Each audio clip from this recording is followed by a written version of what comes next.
Dans cette vidéo, on va voir un sujet primordial, les confirmations d'entrée. Ça m'a été énormément demandé dans les commentaires et sur Telegram. J'ai vu que c'était un petit peu flou pour vous et c'est pour ça que je fais cette vidéo. Car pour réussir en trading, il ne vous suffit pas d'avoir le setup parfait, d'avoir trouvé la plus jolie imbalance. Il faut également attendre des confirmations, des réactions sur ce niveau pour prendre position. Sinon, vous risquez simplement de vous faire sortir bêtement. C'est peut-être même pour vous, cette vidéo, la pièce manquante à votre puzzle. C'est-à-dire que vous savez exactement comment identifier un order block, une imbalance, tous ces concepts, vous les maîtrisez sur les bouts des doigts, mais pourtant, vous n'êtes toujours pas rentable avec. C'est simplement qu'il vous manque cette petite chose qu'on va voir aujourd'hui dans les confirmations d'entrée. Alors, j'espère que vous êtes prêts. On a travaillé longtemps avec mon équipe pour vous produire cette vidéo. N'oubliez pas votre pouce bleu. Et on attaque. Alors déjà, quand est-ce qu'on va servir des confirmations d'entrée? Premièrement, et à chaque fois, on va d'abord identifier notre setup. Donc là, notamment, on revient, vous avez vu sur cette OB, on a ici de la liquidité, on est sur une tendance acheteuse, donc on sait qu'on doit faire ça. On sait qu'ici, on va potentiellement rentrer sur cet achat. Et en fait, avant d'exécuter le trade, on va venir ajouter une dernière confirmation. On sait que cette zone est intéressante. Je sais que cette OB, je vais l'acheter. Mais quel est le petit indicateur? Quelle est la dernière petite chose qui peut me permettre d'être sûr qu'il faut que je rentre à l'achat et que d'autres personnes vont acheter avec moi et que naturellement, le cours va monter? Je vous rappelle, lorsque vous prenez une décision en trading, et moi c'est souvent l'image que je donne, je trouve ça vraiment ultra simple, vous devez avoir un système de pensée en entonnoir. Vous devez additionner les confluences. Celui qui réussit en trading, c'est celui qui vraiment arrive à faire en sorte d'avoir toutes les probabilités de son côté. Le trading, c'est juste un jeu de proba et on se bat contre les mathématiques tous les jours. Toutes les personnes qui pensent que le trading, c'est de la chance, c'est de la magie, etc., ne réussiront jamais. Donc je disais, pour additionner ces probabilités, vous devez avoir un système de pensée en entonnoir. Premièrement, regardez ce qui se passe sur les plus gros intervalles de temps. Donc l'HTF, ça peut être du daily, ça peut être du 4 heures, et trouver en fait un premier billet. Notamment là, sur du 4 heures, on revient sur cette OB H4 acheteur. Donc je sais que sur du 4 heures, si on revient sur ce niveau, je vais acheter. Ensuite, ce que je vais faire, c'est que je vais descendre d'une time frame. Pour gagner en précision, je vais aller sur les MTF. Donc la MTF, ça peut être du 1 heure, ça peut être du 30 minutes, voire du 15 minutes. Et là, il faut en fait que la confluence que je trouve en MTF soit alignée sur la HTF. C'est-à-dire que si par exemple sur la MTF, je vois que je suis baissier, qu'il faut à tout prix que je vende le marché et que sur la HTF, je suis acheteur, alors on ne peut pas imbriquer ces deux intervalles de temps et donc forcément, on n'a pas les probas avec nous. Par contre, si sur la MTF, je vois qu'on vient de liquider toutes les personnes qui étaient acheteurs, ok. On vient de liquider tous les acheteurs, c'est-à-dire qu'il n'y a plus trop d'acheteurs sur le marché, sûrement une manipulation de la smart money, plus on revient sur un niveau acheteur, ok, je vais aller encore plus loin et je vais venir ajouter à ça les LTF. Je me rends compte que sur du 1 minute et du 5 minutes, on est revenu dans un OTE. Et vous avez vu, c'est vraiment comme ça qu'on prend une décision. On va additionner ces concepts et c'est en faisant ça que vous allez gagner le plus d'argent. Et une fois que vous avez tout ça, une fois que vous avez créé vos billets, que vous avez vos confluences qui sont alignées, là, on peut attendre notre confirmation d'entrée, appuyer sur la gâchette et prendre notre position. La première chose à comprendre, c'est toujours comprendre les structures des time frames supérieurs. Donc si par exemple, vous voulez prendre position en 5 minutes, toujours comprendre ce qui se passe sur du 15 minutes, du 4 heures. Ok, je reviens sur le système de pensée juste ici. Si vous ne comprenez pas la HTF et la MTF, ce sera impossible pour vous de réussir sur la LTF. Ensuite, identifiez vos zones d'intérêt, identifier les liquidités et simplement attendre un retournement sur les plus petits intervalles de temps des niveaux que vous avez identifiés. Pour comprendre et identifier ce retournement, on va devoir servir de la théorie de dos. La théorie de dos, elle dit simplement qu'un marché haussier, un marché qui fait à chaque fois des points hauts qui sont toujours plus hauts. Vous avez vu ici, à chaque fois, le marché fait ce point haut, corrige. Ce point haut, corrige. Ce point haut, corrige. Et à chaque fois, ces hauts sont toujours plus hauts et ces points bas sont toujours plus hauts. Donc ça, c'est un marché qui est haussier et c'est grâce à ça qu'on va pouvoir trouver un retournement. Parce que en fait, ces points bas qui sont toujours plus hauts et qui sont responsables du nouveau plus haut qui a été créé, c'est ce qu'on appelle des lots protégés. C'est protégé par la smart money. Et si le marché doit continuer à monter, ces niveaux ne viendront pas être liquidés. Vous verrez que ça a toute son importance juste après. Sur un marché baissier, c'est la même chose, mais avec des points bas toujours plus bas et des points hauts qui sont toujours plus bas. Pareil, ici, on n'aura pas créé des lows protégés, mais des highs protégés. Les points hauts qui auront créé ces plus bas seront protégés par la smart money. Et en fait, lorsque le marché va venir casser ces niveaux qui sont protégés, notamment ici, vous avez vu, c'était ce lot qui était protégé parce que ça avait créé celui-là. Ça, c'est ce qu'on appelle un choc. Change of character. Et ça montre un retournement. Ça montre que tout d'un coup, le marché arrête de faire ses points hauts toujours plus hauts et ses points bas toujours plus hauts, mais vient nous faire un nouveau point bas, plus bas que le précédent.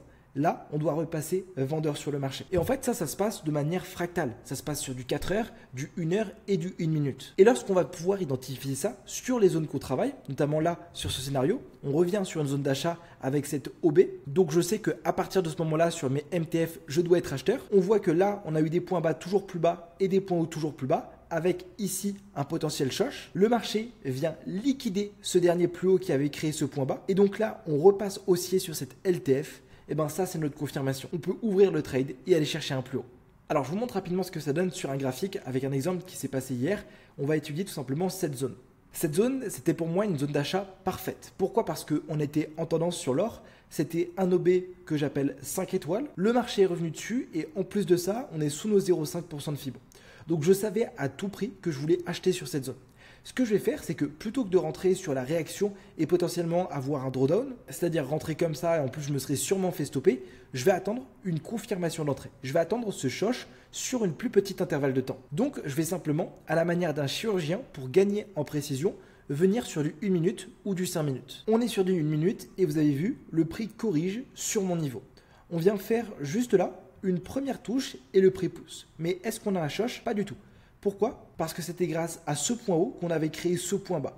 Donc si je voulais avoir un retournement, il faudrait qu'on vienne liquider ce niveau. Le marché fait un nouveau haut et corrige ici. Donc là, on a toujours notre scénario baissier, mais regardez ce qui se passe maintenant. On vient faire ce point haut, ce point bas, puis le marché récupère ce high. Ça, c'est donc notre choche. Et à partir de ce moment-là, on arrête de faire ces points bas toujours plus bas et ces points hauts toujours plus bas, mais on vient faire ce nouveau point haut plus haut que le précédent. Et regardez à partir du moment où le marché liquide ce niveau, directement, le prix pousse. Et vous avez vu, j'aurais pu rentrer sur l'achat comme ça, avec un stop beaucoup plus bas, et derrière, elle est target, un take profit à 3 de risk reward, et ça aurait été un trade parfait. En fait, ce qu'on veut, c'est juste attendre une réaction. Pour un scénario baissier, alors je vais vous faire un dessin, ça va être beaucoup plus simple. Imaginons qu'on sait que ce niveau maintenant ne va pas faire office de support, mais de résistance. On va s'attendre à ça. Donc le prix revient sur mon niveau. Là, vous avez vu, on est bien sur un marché haussien, avec à chaque fois des points hauts qui sont tout le temps plus hauts. Je veux qu'on vienne récupérer un dernier plus bas. Boum, comme ce qui se passe ici. Ce dernier plus bas qui avait créé ce plus haut vient d'être liquidé. Donc selon la théorie de dos, on repasse baissier et là le marché peut venir corriger. Ce choche sert de confirmation. Sans lui, ça aurait été impossible pour nous d'identifier aussi précisément ce qui se passe. Et je vous montre un autre exemple avec un trade que j'ai pris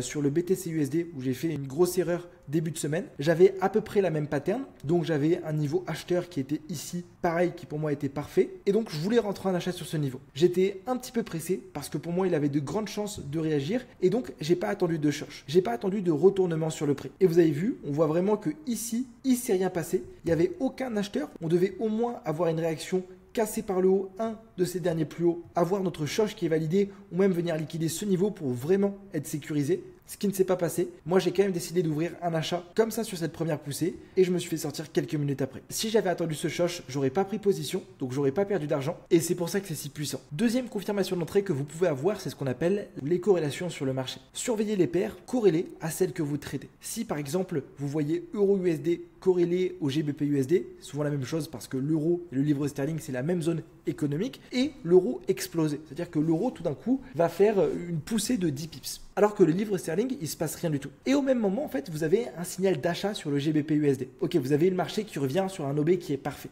Euro-USD a déjà grappé. Vous avez votre zone d'achat qui vient d'être touchée. Vu que ces deux actifs sont connus pour être ultra corrélés, et ben ça peut être une confirmation en plus. Pour regarder les corrélations, moi je vais vous inviter à utiliser le site qui s'appelle mataf.net. Je vous l'ai déjà présenté plusieurs fois sur ma chaîne YouTube. Donc vous pouvez venir ici dans Forex, outils trading, corrélation du Forex. Tout ça, je ne vais pas m'en servir. Par contre, c'est ce tableau qui va être intéressant. Ici, on peut voir la corrélation de toutes les paires entre elles sur le marché du Forex. Plus on va voir un nombre qui se rapproche de 100, plus ça veut dire que ces paires sont corrélées. Plus le nombre se rapproche de moins 100, comme ce qui se passe ici, plus les paires sont inversement corrélées. Donc là, je vais vous donner un exemple ultra simple.